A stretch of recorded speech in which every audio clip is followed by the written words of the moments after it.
இந்த காணொளிய பார்க்கறதுக்கு முன்னாடி தமிழ் ஜனம் யூடியூப் சேனலை சப்ஸ்கிரைப் பண்ணாம நீங்க பார்த்துட்டு இருந்தீங்கன்னா கண்டிப்பா சப்ஸ்கிரைப் பண்ணிட்டு நீங்க பாருங்க. அமெரிக்காவுக்கு ஏற்றுமதி செய்யப்படும் ஒவ்வொரு இந்திய பொருளுக்கும் ரஷ்யாவிடம் இருந்து ஆயுதங்கள் மற்றும் எண்ணெய் வாங்குவதை இந்தியா தொடர்ந்தார். இந்த வரிக்கு மேல் கூடுதல் அபராதமும் விதிக்கப்படும் என்று எச்சரித்திருந்தார்.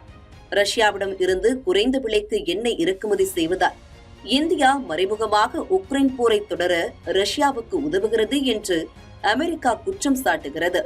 அமெரிக்க அதிபர் டிரம்பின் குரலாகவே வெளியுறவுத்துறை செயலாளர் மார்க்கோ ரூபியோ மற்றும் வெள்ளை மாளிகை துணைத் தலைவர் ஸ்டீபன் மில்லர் உள்ளிட்ட டிரம்பின் அதிகாரிகளும் ரஷ்ய எண்ணெயை இந்தியா வாங்குவது தவறு என்று தெரிவித்திருந்தனர். இதுகுறித்து மத்திய வெளியுறவுத்துறை அமைச்சகத்தின் செய்தி தொடர்பாளர் ரந்தீர் ஜெய்ஸ்வால், நாட்டின் ஆற்றல் தேவைகளை பொறுத்து எல்லா நிலைமைகளையும் பரிசீலித்து இந்தியா முடிவெடுக்கிறது என்றும், சந்தையில் என்ன கிடைக்கிறது, உலகளவில் என்ன நிலைமை உள்ளது என்பதை அடிப்படையாக கொண்டு முடிவு செய்வதாக கூறியிருந்தார். இந்தியாவை விமர்சிக்கும் நாடுகளே ரஷ்யாவுடன் வர்த்தகத்தில் ஈடுபடுகின்றன என்பதையும் இந்தியா வெளிப்படுத்தியுள்ளது.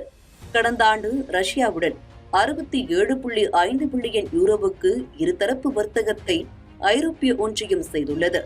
இது அதற்கு முந்தைய ஆண்டை விட 7 மடங்கு அதிகம் என்பது குறிப்பிடத்தக்கது.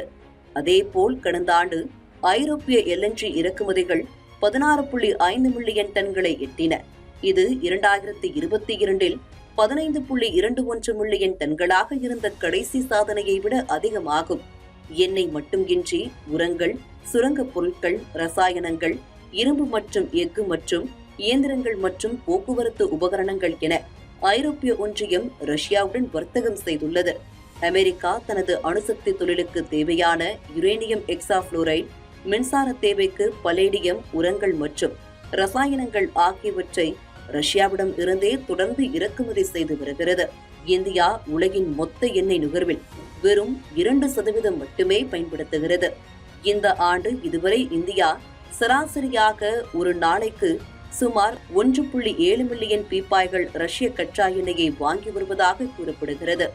ரஷ்யாவின் வருவாயை குறைக்க உதவியது மட்டுமல்லாமல் உலகளாவிய எண்ணெய் விலைகளை கட்டுக்குள் வைத்திருக்க இந்தியாவின் நடவடிக்கை உதவியது என்று நிபுணர்கள் குறிப்பிடுகின்றனர்.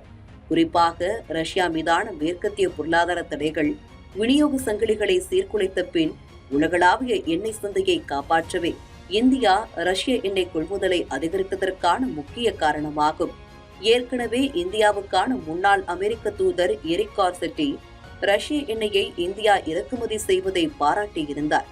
யாராவது ரஷ்ய எண்ணெயை ஒரு விலை வரம்பில் வாங்க வேண்டும் என்று அமெரிக்கா விரும்பியது போலவே இந்தியா வாங்கியது என்றும், அது மீறல் அல்ல என்றும், கொள்கையின் தேர்ந்த முடிவு என்றும் கூறியிருந்தார்.